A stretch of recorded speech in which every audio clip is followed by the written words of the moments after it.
supaya kita nanti bisa fokus.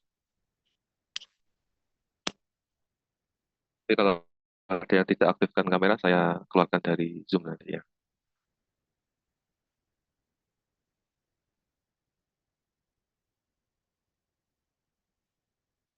Ini masih 34 mahasiswa, sudah menunjukkan pukul 7 lebih 18 ya. Tadi saya sudah sampaikan jam 7 lebih 15 ya. Sudah 7 lebih 18, tolong yang belum PJMK bisa segera hubungi temannya, segera bisa join. Ya.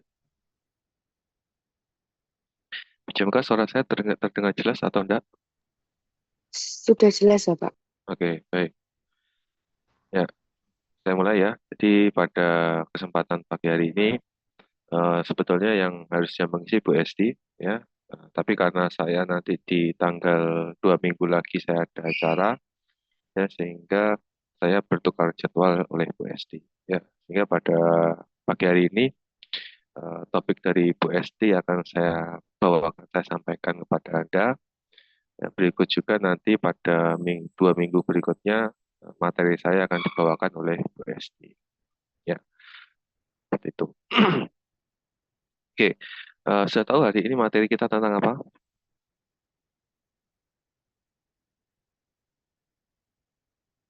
Materi kita tentang apa hari ini?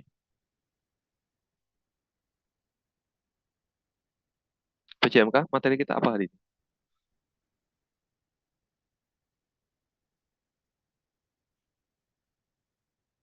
Halo? Halo, Bapak, sebentar. Loh, kok sebentar lah? Kamu tadi malam belajar apa enggak? Sedikit, Pak. Sedikit. Nanti kalau saya tanya nggak bisa jawab, saya suruh keluar gimana?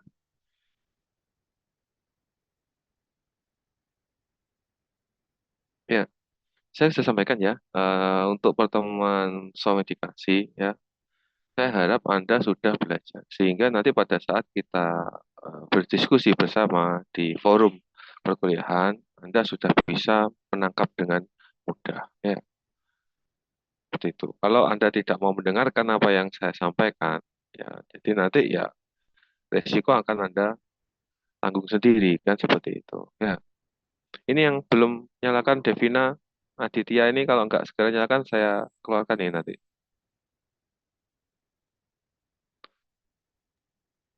Hindar Puspa.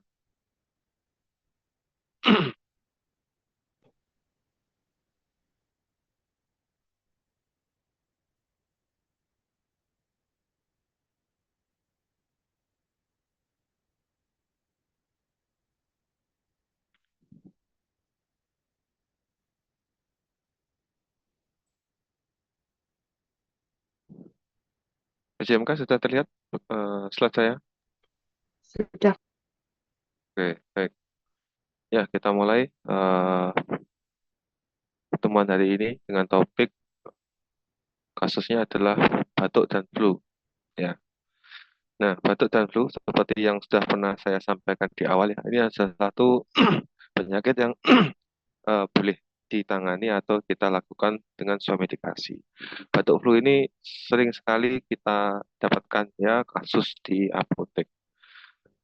Dengan karena banyaknya kasus yang terjadi, nah ini perlu sekali kita bisa memahami dengan benar. Ya, resikonya kalau tidak benar, Anda akan menjalankan praktek suami dikasih yang tidak rasional. Ya, nah Anda bisa membaca beberapa referensi. Ini hanya contoh saja. Nanti silakan Anda bisa cari yang lebih lengkap lagi. Ya, tapi setidaknya Anda bacalah ya.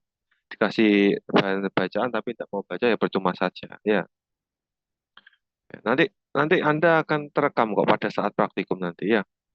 Akan terekam Anda sebetulnya itu waktu teori memperhatikan apa tidak ya. Seperti itu. Ini ya silakan nanti Anda bisa download. Ini di internet ada semua. Silakan Anda bisa download dan bisa apa bisa baca. Ya, oke. Sekarang kita masuk ke batuk. Nah, ya, batuk apa sebenarnya batuk itu ya? Jadi batuk itu sebenarnya merupakan suatu refleks ya, refleks yang muncul ya dari saluran pernapasan kita karena adanya rangsangan iritan. Ya, nah iritan itu macam-macam ya. Ada benda asing benda asing itu ya bangsanya debu dan teman-temannya itu asap, ya. Asap, debu itu adalah benda asing yang menyebabkan iritan, ya, atau udara. Nah, sehingga kalau ada benda asing, ya, atau udara yang masuk, ya, ini secara otomatis eh, refleks dari saluran pernafasan kita akan merangsang, ya, munculnya batuk. Nah, akan tetapi, ya, yang perlu Anda perhatikan adalah, ya, tidak serta-merta batuk itu adalah kasus sederhana, ya, karena batuk itu, ya, bisa disebabkan oleh berbagai macam penyebab. Ya, tadi salah satunya adalah iritan dari benda asing, tapi bisa juga kemungkinan, ya, ini disebabkan karena adanya infeksi pada saluran pernafasan. Ya, nah, salah satunya kalau terjadi infeksi, ya, itu biasanya paling sering adalah adanya seket, ya, atau dahak yang ada di saluran pernafasan. Itu salah satu tanda infeksi. Ya. Nah, yang tadi saya sebutkan, ya, apa namanya, batuk itu salah satu cara pertahanan tubuh, ya, cara respon tubuh menghadapi nyawa asing atau benda asing, ya. Jadi kalau kita batuk, ya, misalkan Anda keluar, ya, kemudian Anda terpapar debu, ya, atau asap kendaraan, atau udara, ya, yang kemudian Anda batuk, ya, betul, batuk itu adalah salah satu respon tubuh, ya, yang ada di saluran pernafasan untuk menjaga pernafasan Anda tetap dalam kondisi bersih. Ya. Jadi kalau Anda lihat di rongga hidung Anda itu kan ada seperti bulu. Bulu itu sebenarnya ada fungsinya juga, ya. Untuk apa? Mengurangi iritan-iritan itu bisa masuk benda asing, ya. Tapi namanya benda asing, kalau dia ukurannya terlalu kecil, ya bisa saja tetap masuk. Tapi setidaknya sudah melalui tidak tidak tidak begitu banyak, ya, karena sudah mungkin sudah menempel di eh, bulu yang ada di rongga hidung. Nah, yang dimaksud saluran pernafasan tadi itu apa sebetulnya? Ya, mulai dari tenggorokan, trakea, bronkus, bronkioli, sampai ke jaringan paru-paru. Ya. Jaringan paru-paru itu yang paling kecil alveoli, ya, alveolus. Seperti itu. Nah, gejala-gejalanya, ya. Ini kalau Anda sudah paham lah, ya, batuk itu gejalanya gimana, ya. Yang jelas batuk itu pasti Anda akan mengeluarkan udara, ya, yang ada di saluran pernafasan itu kan pasti keluar. Ya, jadi kalau batuk, ya, karena Anda mengeluarkan udara dari saluran pernafasan, ya, etikanya harus ditutupi. Ya, karena apa? Kalau batuk itu disebabkan karena infeksi, bisa jadi bakteri atau virus yang ada di saluran pernafasan itu akan ikut terbawa keluar. Nah, itu yang menyebabkan penularan batuk, ya, yang disebabkan oleh infeksi. Tapi kalau batuk itu disebabkan karena adanya benda asing, nah, itu dia akan mengeluarkan benda asing, entah itu debu, ya, entah itu udara kotor tadi, ya, atau asap dan sebagainya, ya. Nah, kemudian salah satu gejala-gejala yang bisa dirasakan lagi adalah tenggorokan sakit, ya, nyeri, ya, dan rasa gatal. Biasanya kalau gatal itu nanti batuknya ngigil, ya. Nah, Anda sudah tahu gejala-gejalanya. Ya, Anda sudah tahu gejala-gejalanya. Sehingga kalau kita berbicara tentang swab medikasi itu kan salah satunya adalah pengobatan untuk mengobati simptom. Simptomnya adalah gejalanya. Paham, ya? Nah, berarti kalau kamu sudah tahu gejalanya batuk itu seperti ini, berarti kamu harus pilihkan obat yang fungsinya untuk meredakan gejala.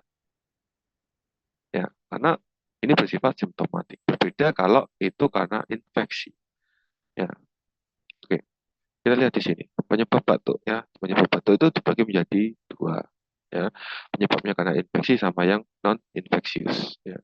Nah, infeksi ini biasanya produksi dahak itu sangat banyak. Ya, karena adanya infeksi di saluran pernafasan. Nah, contohnya infeksi itu apa? Bisa flu. Flu itu adalah infeksi. Ya, flu itu adalah infeksi yang disebabkan karena virus. Ya, bronkitis. Ini juga infeksi, ya. Kemudian yang kasus-kasus yang itu bersifat apa?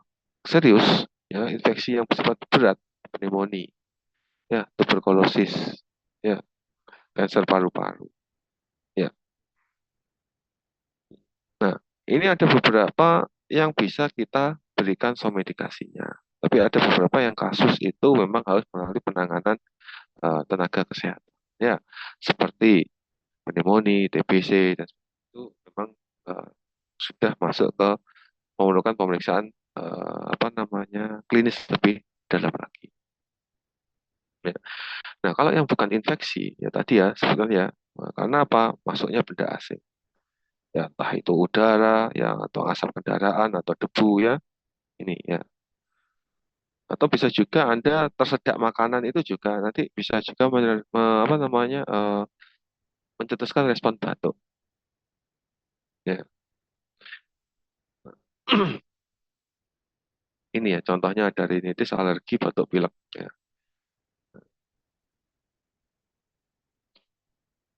Nah, untuk kasus-kasus seperti asma, ya kasus-kasus seperti asma, ini kan terjadi penyempitan saluran pernafasan. Ini juga salah satu dampak dari batuk yang eh, tidak tertangani dalam jangka waktu yang lama. Ya, pasien bisa mengalami asma.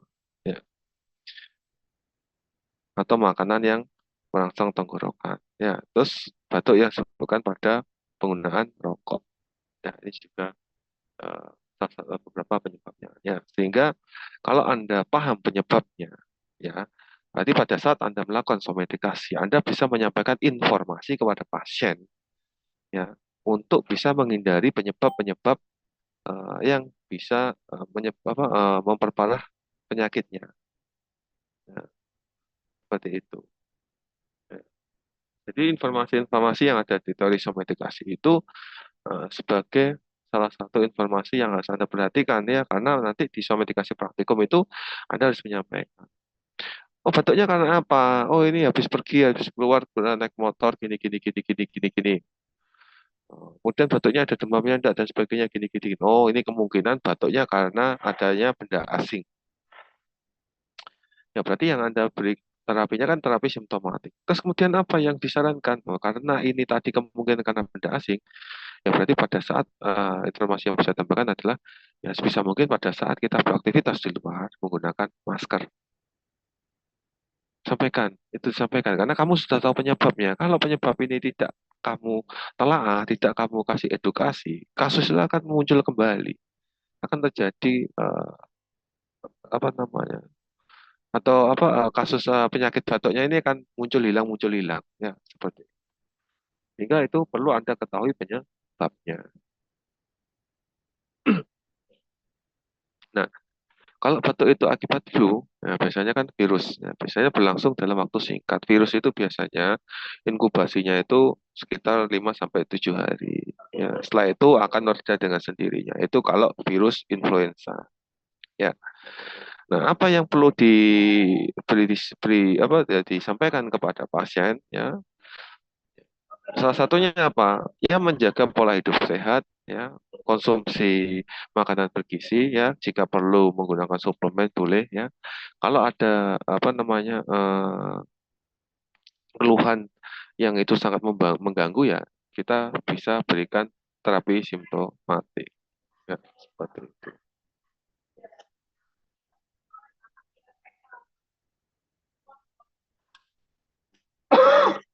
Oke. Nah, batuk dapat dibedakan menjadi ini ya, ada batuk berdahak dan batuk tak berdahak. Ya, batuk berdahak itu tandanya apa? Adanya dahak atau sekret yang ada di saluran pernafasan.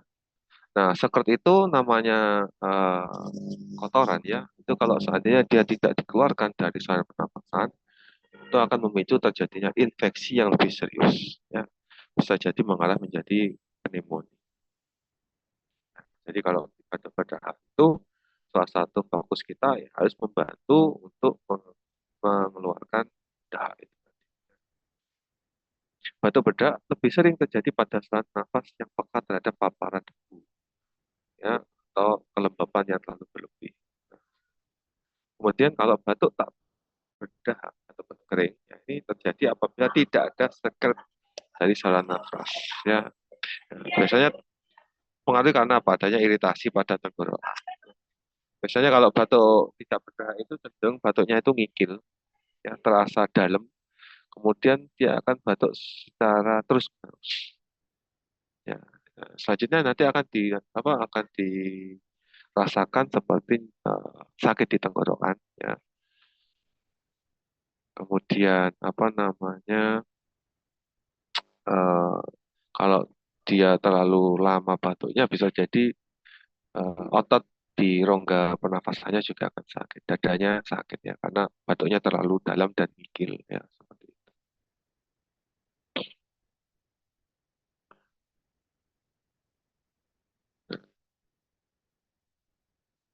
Beberapa hal yang kita bisa edukasikan kepada pasien ya, kita bisa sampaikan. Ini ada beberapa ya. Nanti eh, Anda bisa apa peta nih ya, Anda bisa telisik satu-satu kira-kira dari 8 poin ini kurang lebih mana yang perlu kita sampaikan ya kepada pasien. Contohnya, misalkan ya, minum banyak cairan. Ya. Nah, kalau seperti ini, ya, fungsinya untuk apa? Jadi eh, air, ya terutama kalau bisa ini adalah air hangat ya, air hangat. Ini kita bisa apa namanya bisa edukasikan ya pada saat pasien batuk itu eh, diseringkan untuk mengkonsumsi air hangat. Karena harapannya dengan air hangat ini bisa membersihkan ya sisa-sisa apa iritan-iritan yang ada di rongga tenggorokan ya seperti entah itu efek dari kopi, soda dan mungkin rokok dan sebagainya kan seperti itu. Nah, kemudian menghindari makanan yang berminyak ya sama minum minuman yang dingin sama sebisa mungkin kalau kita memang terpaksa harus keluar di malam hari, ya kita sarankan menggunakan jaket dan shell, ya, shell untuk menutupi leher ya, supaya terus pakai masker. Ya, kalau misalkan ini cuma karena kemungkinan besar karena alergi, ya, seperti itu. Anda bisa rekomendasikan lagi, misalkan non farmakologi, Anda bisa rekomendasikan madu, ya, kemudian apa itu namanya, kencur, ya, itu juga bisa membantu meredakan atau memberikan rasa sensasi nyaman pada eh, tenggorokan. Nanti ada beberapa apa namanya permen juga ya. Permen, kalau Anda apa namanya di Indomaret atau di apotek itu ya seperti apa itu namanya Strepsil dan macam-macam itu ya itu ada beberapa sediaan permen hisap itu yang bisa diberikan. Ya, itu juga mungkin bisa memberikan rasa nyaman ya pada pasien yang sedang batuknya ngikil seperti itu. Terus kemudian kalau batuk itu kemungkinan karena kelembapan kurang baik, ya, itu bisa kita gunakan air panas. Kemudian kita apa namanya hirup ya uapnya itu ya supaya apa namanya membantu ya supaya saluran pernapasannya itu lembab. Ya. Sehingga nanti sedikit banyak juga akan berpengaruh terhadap ini apa sekret ya dahak itu bisa lebih mudah mencair ya sehingga mudah dikeluarkan. Atau kadang itu ada beberapa pasien itu yang menggunakan air panas kemudian diberikan minyak kayu putih, ditetesi minyak kayu putih, kemudian dihirup. Nah, itu juga ternyata ada sedikit pengaruh ya menyebabkan apa itu namanya rasa lega ya di pernafasan. Atau kalau tidak minyak kayu putih itu digosokkan di area leher dada itu ya, itu juga membantu. Ya, kemudian yang selanjutnya perlu kita memilihkan obat batuk yang sesuai. Ya, kita lihat ya tadi kita sudah tahu batuknya itu batuk kering atau batuk berdahak, ya gejalanya bagaimana. Nah, Anda harus pilihkan obat batuk yang fungsinya untuk mengobati sesuai dengan gejalanya. Kalau dia batuk kering, ngigil, tenggorokan gatal, ya Anda jangan kasih obat batuk berdahak karena tidak sesuai. Ya, seperti itu. Nah, bila batuk lebih dari 3 hari belum sembuh setelah dilakukan pengobatan sendiri, ya ada kebaiknya ya, atau ini kalau misalnya ada bercampur dengan darah ya, atau sekertnya itu warna hijau kuning. Nah, itu kalau bisa diarahkan atau disampaikan untuk dilakukan pemeriksaan lebih lanjut ke dokter. Yang besar kemungkinan ini disebabkan karena infeksi yang bersifat berat ya seperti itu. Nah, pada bayi dan balita bila timbul gejala pneumonia. Pneumonia itu biasanya batuk disertai nafas cepat dan sesak. Dengan segera dibawa ke dokter ya, atau di pelayanan kesehatan. Nah, ini contoh-contoh obat batuk yang bisa digunakan ya. Ini ada obat batuk bedahak ya, itu adalah masuk kategori obat ekspektoran ya. Itu ada gigi ya, gliseril goekolat ya. Ini salah satu obat yang bisa Anda rekomendasikan ya untuk batuk berdahak. Nah, tapi nanti Anda juga perlu perhatikan ya. Jadi kalau Anda mau memberikan terapi, hal-hal seperti ini harus Anda perhatikan. Ya, hati-hati atau minta saran ke dokter untuk penggunaan bagi anak di bawah 2 tahun dan ibu hamil. Nah, ini berarti kalau seperti ini, ya, tidak semua pasien bisa Anda rekomendasikan menggunakan gigi. Ya, nah, ini di sini ada dosis-dosisnya. Ya. Kalau dewasa berapa, kalau anak-anak usia yang boleh diberikan itu usia berapa sampai berapa, dengan dosis berapa. Ya, oke. Kemudian obat yang selanjutnya adalah yang golongan ekspektoran lagi adalah Bromexin.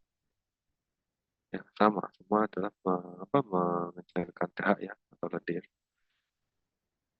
Nah, hal yang perlu diperhatikan kalau mau menggunakan Bromexin. Nah, ini ya. Konsultasikan ke dokter untuk penderita tukak lambung dan wanita hamil pada trimester pertama atau di usia 3 bulan. Makanya kalau kamu sampai dikasih, jangan lupa tanya, punya riwayat penyakit apa, saat ini sedang hamil atau sedang menyusui, misalkan itu harus ditanyakan. Ya, karena ada ini, ya, ada beberapa obat yang memang tidak bisa digunakan pada kasus orang yang memiliki riwayat penyakit tertentu. Ya, oke, untuk dosisnya seperti ini ya, nanti ada bisa sampaikan. Ya, efek samping itu semua obat itu pasti memiliki efek sampingnya, akan tetapi efek samping yang eh, sering muncul itu yang perlu kita sampaikan kepada pasien ya supaya pasien bisa paham. Jadi nanti kalau seandainya Anda menyampaikan informasi efek samping misalkan ya eh, pad- misalkan Bromexin yang Anda rekomendasikan. Nanti pada saat misalkan Pak Pak Ahmad mohon maaf nanti pada saat menggunakan obat Bromexin ini apabila muncul rasa mual atau muntah yang sangat mengganggu ya. Nah, lebih baik obatnya bisa dihentikan dan bisa dikonsulkan lagi ke apotek atau ke dokter. Berarti di situ pasien nanti akan tahu, oh kalau saya minum obat ini kok mual-mual, ya eh, kasarannya kok paling berat kok sampai saya harus muntah-muntah, itu berarti efek samping dari obat. Langkah yang pertama harus dilakukan adalah menghentikan obatnya dan konsultasikan. Nah, seperti itu. Nah, kemudian ada yang senyawa obat yang dalam produk kombinasinya. Nah, ini. Jadi obat itu terkadang itu tidak berdiri sendiri. Ya. Tapi ada beberapa obat yang dia dijual dalam bentuk kombinasinya. Ya, ini contohnya. Ada Bromexin dan Gigi. Ya. Nah, kalau seperti ini Anda bisa langsung bisa pastikan. Nanti kalau Bromexin itu nggak boleh pada penderita tukak dan ibu hamil. Ya toh, Bromexin. Kemudian kalau Gigi, oh ya Gigi itu nggak boleh di bawah anak usia 2 tahun. Nah, ini. Oh, di bawah 2 tahun nggak boleh. Ya. Terus kemudian ibu hamil tadi juga nggak boleh pakai gigi. Nah, nah, ini Anda tahu dari informasi obat tunggal ya dari masing-masing ciri khas dari apa kontraindikasi masing-masing obat sehingga kalau ada pasien yang di bawah 2 tahun ya, mau bu kasih kombinasi bromhexin sama gigi jelas tidak boleh ya. Ibu hamil jelas nggak boleh. Tukak juga nggak boleh ya. Nah, efek sampingnya sama ya kurang lebih seperti itu. Rasa mual, diare, batuk kering. Ya. Nah, kemudian ada lagi yang herbal, obat batuk hitam ya OBH. Ya. Ini isinya apa namanya biasanya herbal ya. Biasanya ada campuran amonium kloridanya. Nah, amonium klorida itu fungsinya untuk apa? Ekspektoran. Ya, jadi kalau Anda di apotek itu nanti Anda bisa lihat itu ya. Ada namanya obat batuk hitam OBH, ada lagi namanya OBP, obat batuk putih. Ya, kalau obat batuk hitam biasanya dia akan mengandung senyawa amonium klorida yang fungsinya untuk sebagai ekspektoran, mengencerkan dahak. Jadi kalau OBH itu salah satu obat yang digunakan untuk penanganan batuk berdahak. Ya, untuk dosisnya seperti ini. Nah, kemudian kita masuk ke kasus selanjutnya adalah batuk kering. Ya. Nah, obat-obat yang digunakan ya atau diindikasikan untuk penanganan batuk kering itu adalah obat-obatan yang fungsinya untuk menekan batuk supaya pasiennya nggak ngikil, nggak batuknya nggak terus-terusan ya. Batuk kering itu lebih tidak nyaman ya karena dia batuknya akan terus ngikil ya, tahu ya. Gitu. Batuknya tidak berhenti berhenti sehingga dibutuhkan obat antitusif, golongan antitusif untuk menekan batuk. Nah, contohnya obat itu apa? Nah, contohnya adalah dextromethorphan. Nah, Anda bisa ketahui dextromethorphan ini adalah golongan obat-obat tertentu ya, OOT, ya, di mana obat ini tidak bisa dikeluarkan sembarangan ya kalau dalam dosis tunggal. Nah, sehingga di dalam produk jadinya dextromethorphan itu pasti dikombinasikan dengan senyawa-senyawa yang lain. Gak ada yang berdiri sendiri. Mau beli dextromethorphan itu kayaknya nggak ada. Biasanya dextromethorphan gandengannya udah ada antihistaminnya, ya ada apa lagi anti alergi ya, terus kemudian ada dekongestannya, misalkan seperti itu. Nah, fungsinya apa? Dextromethorphan itu untuk menekan batuk, ya supaya nggak ngigil tadi ya. Nah, hal yang perlu diperhatikan ini ya, hati-hati atau minta saran dokter untuk penderita hepatitis. Nah, ini kalau kamu nggak tanya pada saat suami dikasih, kamu nggak tahu pasiennya itu ya punya riwayat sakit hepatitis atau enggak. Ya, kalau kalau misalkan punya riwayat hepatitis, terus kamu kasih apa dextromethorphan ya jadinya nggak rasional, akhirnya salah jawaban. Ya, kemudian Anda tanya pada saat ini sedang mengkonsumsi obat apa? Anda harus Anda lupa nggak tanya itu.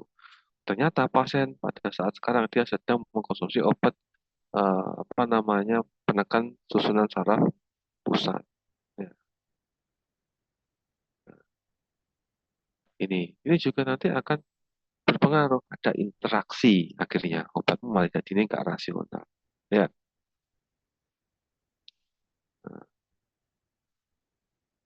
terus tidak digunakan untuk menghambat keluarnya. Beda ya. Nah, efek sampingnya apa? Biasanya efek sampingnya ringan ya seperti mual dan pusing. Kalau penggunaan dosis besar, ya ini karena kadang dextromethorphan itu disalahgunakan ya. Seperti yang saya sampaikan kemarin ya, tugas kita itu menge- mengurangi risiko terjadi pengguna kesalahan obat sama penyalahgunaan obat. Ya, itu adalah peran kita sebagai farmasi. Ya, salah satunya ini ya penggunaan dosis besar. Nah, ini bisa menyebabkan depresi pernafasan. Ya, bahaya ya depresi pernafasan. Seperti itu perlu diperhatikan. Kemudian ada lagi difenhidramine. Ya, difenhidramine. Nah, ini juga bisa digunakan untuk menekan batuk. Dia punya efek antihistamin atau alergi. Ya, difenhidramine. Jadi kalau kamu lihat ada beberapa obat ya, ada produk obat itu isinya dextro dan difenhidramine itu nanti fungsinya untuk menekan batuk, berarti untuk batuk kering. Ya. Nah, kalau menggunakan obat ya yang itu adalah masuk ke dalam bahwa antihistamin itu adalah senyawa obat yang memiliki efek samping mengantuk cukup kuat. Nah, nanti kalau seperti itu yang perlu diperhatikan adalah ini selama pasien apa namanya mengkonsumsi obat anti alergi, salah satunya adalah difenidramin, sebisa mungkin pasien itu tidak boleh mengoperasikan mesin. Maksudnya mengoperasikan mesin, ya berkendara, menyetir itu juga nggak boleh ya, atau mengoperasikan mesin-mesin berat produksi ya di pabrik itu juga nggak boleh. Takutnya apa? Selama menjalankan mesin mengantuk, tahu-tahu tertidur, itu bisa menyebabkan kecelakaan kerja. Itu yang perlu kita sampaikan. Ya. Nah, terus kemudian ini untuk penderita asma, ibu hamil, menyusui dan anak-anak ini juga perlu dihindari atau perlu dikonsultasikan dulu. Bisa enggak ya? Seperti itu. Boleh enggak ya? Nah, jangan digunakan bersama dengan obat-obat kardiovaskular dan SSP. Ya, tidak boleh. Ya. Atau obat-obat gangguan psikomotor. Nah, ini juga nggak boleh. Gangguan darah itu masuk di kardiovaskular ya. Obat-obat antikoagulan, antitrombosit ya, itu juga nggak boleh digunakan. Nah, ternyata juga gangguan saluran cerna. Berarti pasien MAH pun juga tidak boleh diberikan ini. Ya, nah, banyak sekali ya yang ini harus Anda pahami. Ini ya. Kalau ini Anda tidak pahami, kemudian Anda tidak melakukan assessment dengan tepat, meleset semua ini nanti obat yang kamu rekomendasikan. Ya, oke, seperti itu. Ya, kemudian ada lagi obat golongan mukolitik. Nah, mukolitik itu hampir mirip dengan ekspektoran. Ya, dia bekerjanya untuk mengatasi batuk produktif dengan sekret yang berlebih. Nah, itu mukolitik. Ya. Nah, ini apa? Obat ini bekerja dengan mengubah kandungan mukus menjadi lebih encer, ya, dengan cara mendegradasi polimer musin. Ya.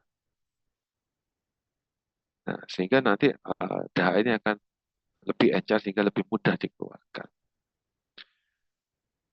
Ini ya, mekanismenya obat ini adalah melancarkan clearance atau pengeluaran ya, melancarkan pengeluaran sputum secara langsung. Seperti sehingga apa harapannya adalah sputum atau sekret yang ada di saluran pernafasan itu bisa berkurang ya. Nah, tetapi untuk senyawa obat ini perlu Anda pastikan ya apakah senyawa obat ini boleh digunakan untuk ya N-acetyl cysteine NAC ya. Ini golongan politik. Nanti Anda bisa lihat ya obat ini boleh enggak atau boleh diberikan enggak di luar. Kalau boleh jumlahnya berapa, bentuk sediaannya. Ya, karena tidak semua obat dengan bentuk sediaan oral itu boleh diberikan pada kasus swamedikasi. Ya, kalau obat itu tidak masuk di peraturan yang diizinkan oleh pemerintah untuk digunakan untuk swamedikasi, ya itu nggak boleh. Anda harus menggunakan atau mencari referensi alternatif lain. Ya, seperti itu. Kemudian untuk kasus selanjutnya ini ada flu, pilek, ya. Pilek adalah suatu infeksi di saluran pernafasan. Ya, pilek itu infeksi saluran pernafasan. Nah, gejalanya apa? Gejalanya ada adanya cairan encer atau kental yang keluar melalui hidung. Ya, biasanya kita sebut ingus. Ya, pilek ya. Pilek karena alergi itu bukan suatu penyakit yang bersifat keturunan.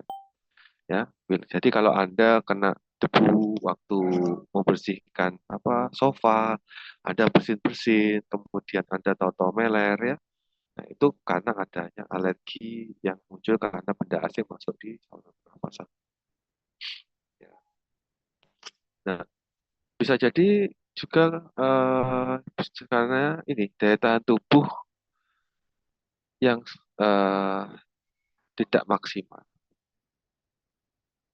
ya. Sehingga kalau daya tubuh orang itu kuat, ya, itu nanti flu atau pilek itu bisa hilang dengan sendiri. Nah, biasanya untuk anak-anak dan orang lanjut usia ini biasanya flu itu cenderung lebih lama karena apa? Daya tahan tubuhnya tidak semaksimal jika dibandingkan dengan orang dewasa. Ya, nah, flu itu menular ya melalui apa? Percikan udara pada saat kita batuk atau bersin. Ya makanya ada namanya etika batuk dan bersinnya dengan cara menutup menggunakan siku bagian dalam. Ya, caranya seperti itu. Ya. Jadi kalau Anda mau batuk di tempat umum atau mau bersin, ya, etikanya harus ditutup menggunakan siku lengan tanganmu bagian dalam. Ya, seperti itu. Itu etikanya. Nah, tanda gejala flu, ya, demam, ya, sakit kepala, nyeri otot, mata berair, ya, batuk, bersin, hidung berair, sakit tenggorokan, kadang apa hidung tersumbat juga. Ya. Nah, penyebabnya apa? Ada infeksi saluran pernafasan bagian atas oleh virus influenza. Ya, sebagian besar karena adanya infeksi H-influenza. Ya, kalau Anda mempelajari infeksi influenza itu, virus influenza itu macam-macam ya. Ada H-influenza tipe A, B, C, dan sebagainya. Nah, itu perlu Anda ketahui. Nah, sehingga obat-obat yang bisa Anda rekomendasikan untuk pasien flu sesuaikan dengan gejala-gejalanya. Ya, sekarang saya kasih contoh. Kalau pasien ngomong flu, tapi dia tidak ada demam, sakit kepala, dan nyeri otot, jangan pernah Anda rekomendasikan obat flu yang mengandung analgesik antipiretik seperti paracetamol dan ibuprofen. Jatuhnya nanti akan salah. Kenapa? Karena ada obat tanpa indikasi. Anda salah. Kenapa? Kenapa kok tidak Anda tanya keluhannya apa? Tidak cuma Anda mendengarkan hanya flu saja, Anda sudah rekomendasikan obat flu yang ada dalam satu produk jadi ya dengan komponen yang bervariasi. Salah jadi ya. Kalau dia hanya flu-nya hanya bersin-bersin, hidung berair, ya silakan Anda sesuaikan kira-kira obat yang pas apa. Tapi kalau dia flu-nya lengkap ya ada demam, sakit kepala, mata berair, misalkan sakit tenggorokan dan sebagainya, itu Anda bisa berikan produk lengkapnya. Ya, seperti itu. Sehingga Anda perlu mendapatkan informasi secara detail terkait dengan keluhan. Ya, ini penyebab flu ya. Ada alergi ya, alergi, ada juga karena infeksi. Kalau alergi ya sama ya dari alergen-alergen yang itu masuk ke saluran pernafasan. Ya, kalau infeksi misalnya virus atau bakteri ya. Kalau virus misalkan H influenza seperti itu. Nah, hal yang dapat dilakukan ya untuk flu itu biasanya ya, istirahat yang cukup, makan yang banyak ya, terutama makan yang mengandung gizi. Ya jangan cuma makan nasi ayam geprek saja itu nggak bergizi ya. Bergizi ada sayurnya, ada proteinnya, ya, ada mineral, ada vitaminnya, seperti itu. Minum jus boleh ya, asalkan jusnya tidak dalam bentuk dingin. Ya, jadi ada jus buah segar ya tanpa air dingin ya. Batasi konsumsi gulanya juga ya, tidak terlalu banyak mengandung gula karena sebenarnya buah itu juga sudah mengandung gula ya, fruktosa ya, gula-gula yang ada di buah itu namanya fruktosa itu yang lebih susah untuk dicerna juga ya, fruktosa itu. Nah, kemudian minum obat flu jika memang gejala ini sangat berat atau sangat mengganggu ya. Ya ada beberapa kasus ya, seperti misal contoh saya lah ya. Kalau saya flu itu saya biasanya hanya mengkonsumsi vitamin D saja. Saya nggak minum obat flu ya karena eh, apa dengan imun yang kuat ya flu itu akan sembuh dengan sendirinya jika dia disebabkan karena virus H influenza. Kita hanya perlu membangun kekebalan tubuh ya, menjaga istirahat ya supaya metabolisme dalam tubuh menjadi baik. Makan makanan yang bergizi, ya, makan yang banyak ya. Kalau mau buah ya konsumsi buah atau dalam bentuk jus juga bisa. Ya. Kemudian untuk obat-obat yang bisa digunakan untuk flu, tadi Anda bisa lihat ya flu itu hidung beler, bersin-bersin, biasanya kan ada rasa gatal ya karena bersin-bersin. Kembali lagi kita rekomendasikan harus ada senyawa obatnya golongan histamin. Ya, ada CTM, ya, ada chlorpheniramine maleat, ya, kemudian ada difenidramin, nah, itu antihistamin. Mesti biasanya di dalam obat flu itu biasanya ada antihistamin. Kemudian gunanya sebagai obat anti alergi. Ya, antihistamin alergi. Ya, sehingga kalau Anda merekomendasikan obat flu, Ya, sebagian besar itu pasti yang disampaikan obatnya ini memiliki efek samping mengantuk. Kenapa? Karena obat flu itu sebagian besar, hampir semuanya itu pasti mengandung antihistamin. Pasti mengandung antihistamin. Ya, makanya dihafalkan, antihistamin itu contoh obatnya apa saja. Ya, yang paling sering ada di produk flu itu kan CTM, kemudian chlorpheniramine maleat ini ya, atau difenidramin ya, ini yang sering muncul di produk obat flu. Sehingga Anda harus menyampaikan apa tadi, ya menggunakan antihistamin ya jangan mengoperasikan mesin, jangan berkendara, jangan menyopir ya, jangan mengendarai kendaraan ya, istirahat saja, makan yang banyak, istirahat cukup. Kalau perlu mau berjemur lebih baik ya, konsumsi vitamin atau mineral yang bisa meningkatkan fungsi imun. Apa vitamin D, vitamin C, ya, zinc itu ya seperti itu. Tapi tetap harus rasional. Rasional itu perhatikan apakah ada interaksi antara suplemen yang Anda rekomendasikan dengan obat yang Anda rekomendasikan. Seperti yang sudah saya sampaikan di topik suplemen kemarin. Ini ya, efek sampingnya mengantuk. Ini perlu diketahui. Selain efek samping yang lain, ya seperti itu. Ini contoh-contoh obatnya, ya. Ini obat-obat antihistamin semua ini ya. Eh, oke. Nah, atau di produk untuk pilek atau flu lainnya itu ada namanya produk tetes hidung. Ya, tetes hidung itu ada beberapa tetes hidung yang dia komposisinya ada hanya NaCl saja, tapi ada yang mengandung oxymetazoline juga. Ya, nah, sesuai dengan kebutuhan. Kalau hanya untuk melembabkan saluran hidung, ya bisa menggunakan NaCl. Tapi kalau misalkan untuk mengurangi sekret hidung yang menyumbat, itu bisa menggunakan oxymetazoline. Ya, seperti itu. Nah, informasinya apa? Ya, kalau Anda menyampaikan cara penyimpanan, Anda harus ketahui bahwa metaoxazilin itu tidak boleh digunakan lebih dari 7 sampai 10 hari. Ya, ini harus disampaikan. Kalau ini tidak disampaikan, berarti Anda melewatkan poin informasi kepada pasien. Ya, karena tetes hidung, ya obat ini harus diteteskan di dalam hidung. Biasanya obat-obat seperti ini adalah obat steril. Ya, obat steril. Yang obat steril itu Anda bisa ingat bahwa obat kalau dia sudah dibuka dari kemasannya, ya, ya sebisa mungkin selama 1 bulan itu sudah lebih. Ya, kalau sudah 1 bulan sudah tidak digunakan kembali. Ya, karena obat steril. Seperti itu. Ini ya, efek sampingnya ya, kalau digunakan jangka panjang atau lebih dari anjuran tadi bisa menyebabkan kerusakan pada mukosa hidung. Bisa jadi menjadi atau sebatnya semakin parah ya. Nah, sampai ada rasa terbakar barangnya. Nah, seperti itu.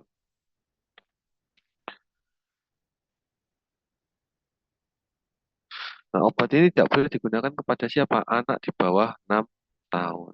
Nah, ini harus ya, ini kata kuncinya. Berarti kalau Anda tanya pasiennya untuk siapa anak, perlu ditanya usia, perlu ditanya berat badan.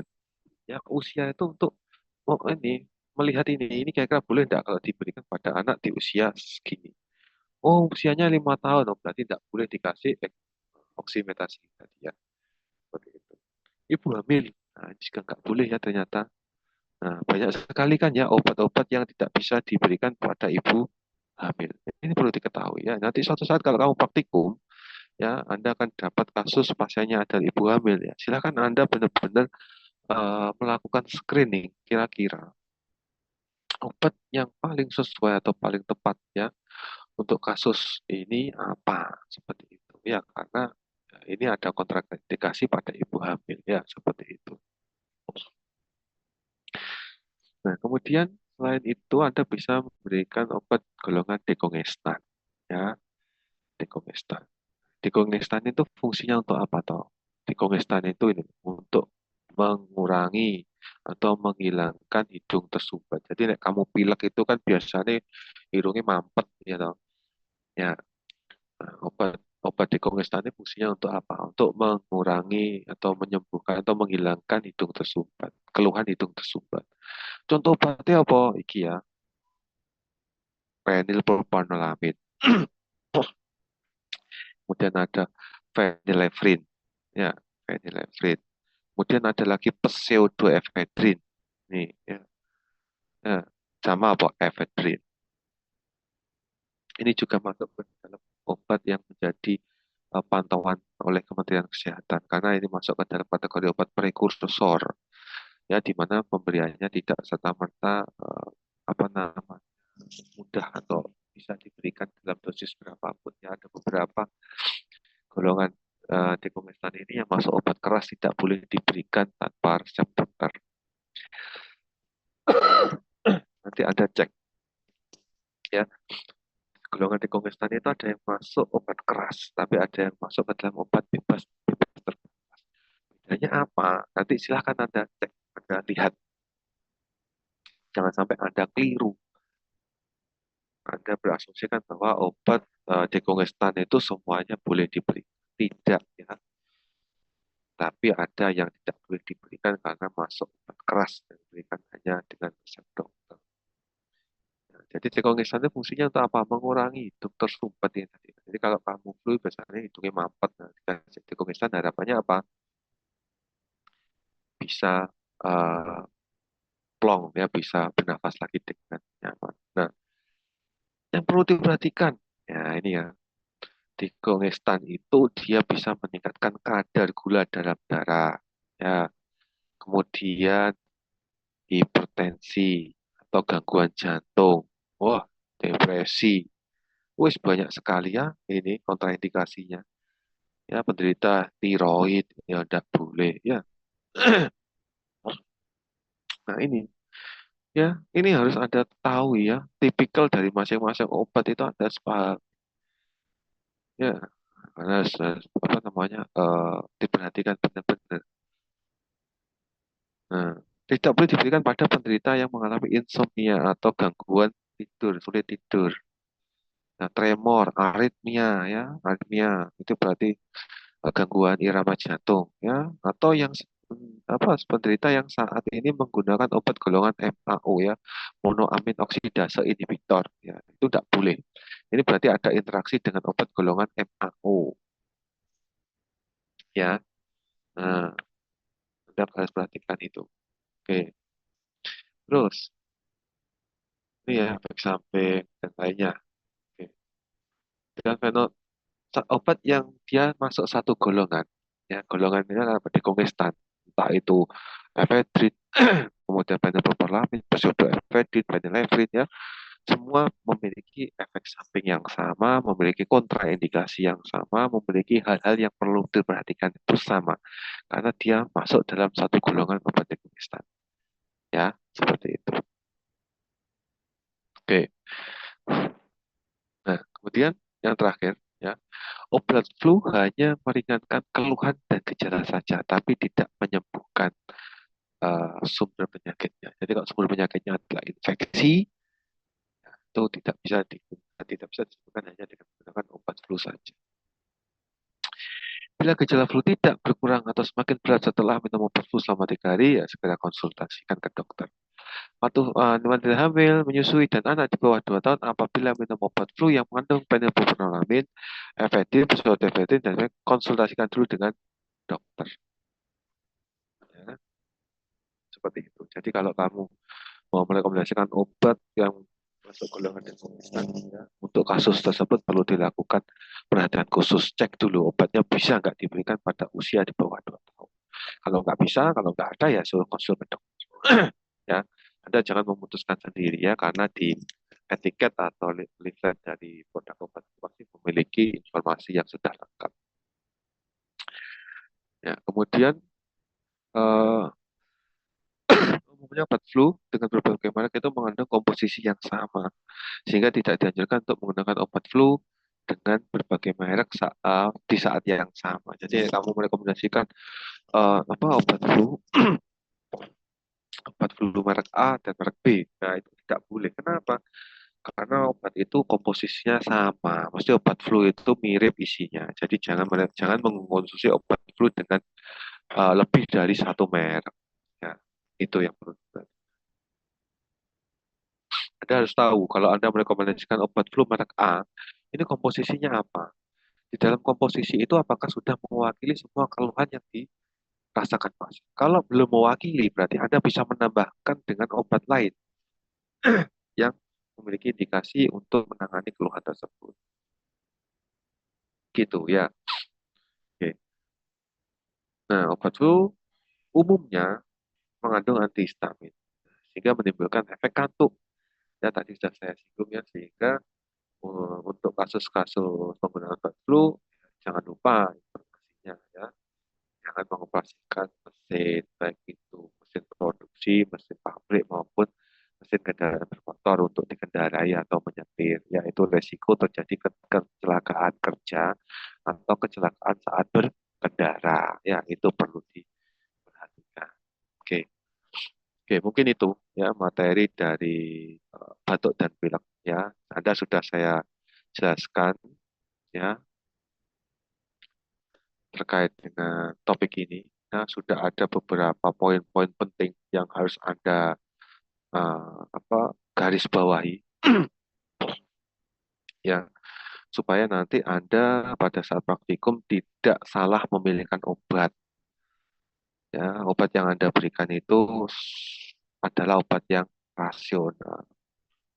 Ya, tadi Mas Ito, Anda harus ingat bahwa semua obat memiliki informasi penting yang harus Anda pahami. Tidak hanya indikasinya saja yang perlu Anda pahami, tapi informasinya itu banyak. Ya, tadi sudah ada di slide contoh-contoh. Silahkan nanti Anda bisa pelajari. Ya, oke. Mungkin ada yang mau ditanyakan untuk pertemuan hari ini. Bapak, Khusus batuk pilek ya. Bapak izin bertanya. Ya, Eh, Kalau flu yang diderita pasien ternyata disertai dengan demam, adanya demam, dan ternyata demam pasien itu dari tipis, bagaimana ya Bapak? nah itu taunya kalau demam itu dari tipes bagaimana? Anda mendefinisikan, Pasien, gimana? pasien mengatakan adanya kayak dia punya penyakit tipesnya Bapak. Dan dia juga mengatakan dia juga mengalami flu Bapak. Ya, oke. Nah, kalau seperti itu permasalahannya, ya Anda harus Anda rencana mau mengobati pasien. Pasiennya kan keluhannya flu, tapi punya riwayat tipes. Nah, saat ini keluhannya salah satunya selain itu adalah demam. Ya, di mana demam itu juga salah satu gejala yang muncul karena kasus tipes kan seperti itu. Nah, Anda cek, Anda pastikan ya pasien ini tipes itu sudah mengkonsumsi obat apa? Obatnya ini misalnya. Nah, kemudian kalau Anda mau rekomendasikan obat flu, kira-kira obat flu itu ada interaksi tidak dengan obat yang sedang dikonsumsi oleh pasien? Cek itu, ya minimal Anda pakai Medscape lah ya, yang cepat atau drug checker lah misalkan ya. Cek, oh ada interaksi, tidak bisa kalau dikasih ini. Oke, berarti kita kembali ke poin awal. Kita pahami dulu, flu itu penyebabnya apa?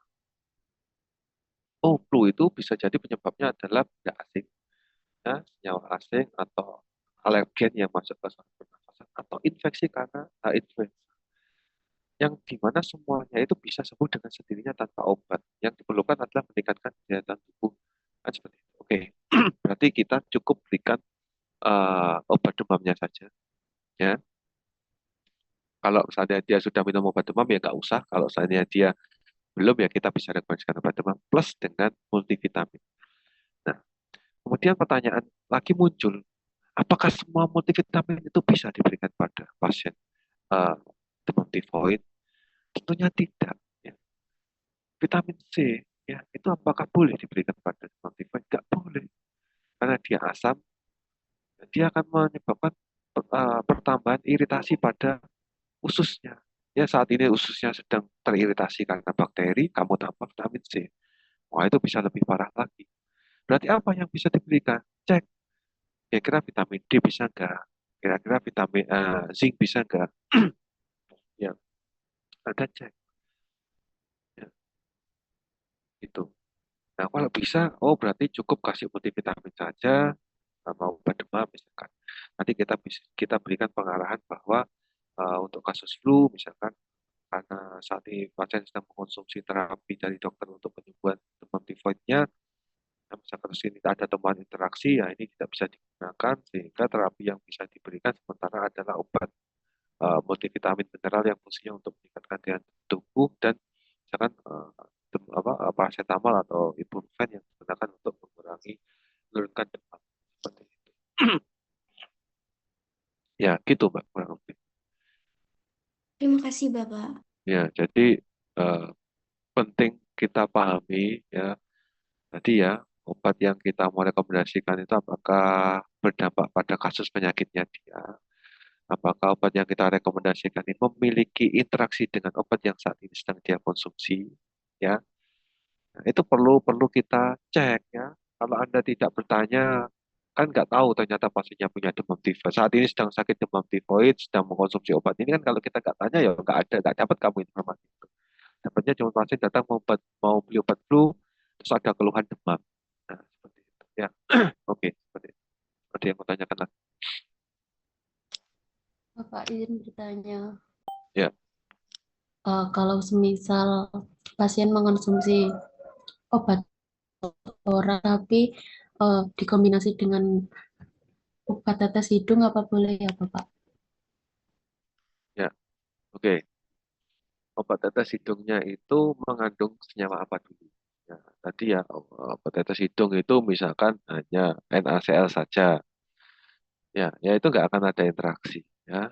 Dan biasanya kalau obat hidung, obat mata itu biasanya resiko interaksinya sangat kecil, ya karena dia hanya bekerja lokal di situ saja. Ya, tapi kalau obatnya itu sama-sama oral atau yang satu injeksi, yang satu oral, itu masih kemungkinan besar terjadi interaksi. Ya, tapi kalau hanya obat tetes mata, tetes telinga, tetes hidung itu biasanya obat itu hanya bekerja lokal di area tersebut saja. Jadi sangat minim terjadi interaksi. Akan tetapi ya untuk memastikan tingkat keamanan tetap perlu Anda lakukan pengecekan apakah senyawa ini ada interaksi dengan senyawa ini. Ya, seperti itu.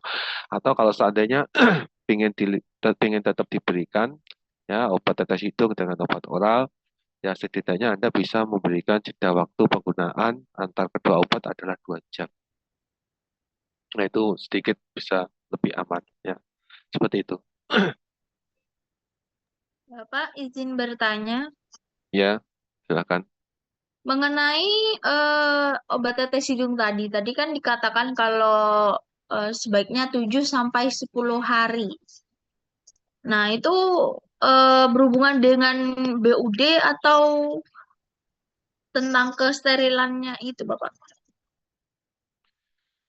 Ya, jadi kalau diberitahukan bahwa obat ini tidak boleh digunakan jangka panjang, ya, yaitu 7 sampai 10 hari. Itu berhubungan dengan resiko terjadinya penyakit baru.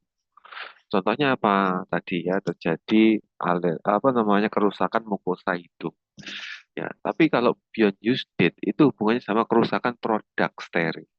Jadi produk itu steril, sehingga kalau dia sudah dibuka dari kemasan, itu tidak boleh digunakan lagi setelah 1 bulan. Itu, ya bedanya di situ, Mbak. Ya. Jadi kan obat itu kadang itu kita pakai nggak sampai habis, itu kan masih ada sisa. Sisa itu boleh disimpan. Sewaktu-waktu kalau mau dipakai lagi nggak apa-apa, tapi tidak lebih dari 1 bulan atau 28 hari. Ya, tapi kalau jangka waktu penggunaan untuk tubuh itu dikasih tahu 7 sampai 10 hari ya itu berarti batasan penggunaan dalam 1 kali interval pakai itu hanya 7 sampai 10. Jangan kamu pakai lebih dari itu. Resikonya apa? Muncul penyakit baru seperti itu. Baik, Bapak. Terima kasih banyak. Ya, oke. Ada yang tanyakan lagi?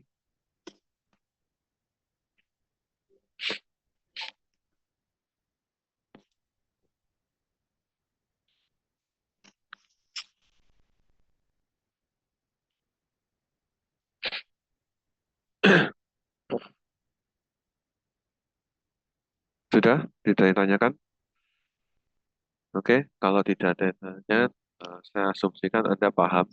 Ya, nanti kita akan ketemu lagi di praktikum, di mana adalah di praktikum adalah ajang pembuktian Anda bahwa Anda benar-benar sudah paham dengan teori bentuk dan flu. Di sini kelas ini ada yang praktikum di hari Rabu pagi. Ada hari Rabu pagi? Untuk praktikum hari Rabunya sendiri itu eh, dikarenakan diwajibkan daring Bapak, itu Ya, enggak. dosennya itu meminta untuk diundur. Jadi di hari Rabu tidak ada praktikum untuk kelas A Ya, sendiri. enggak, ya.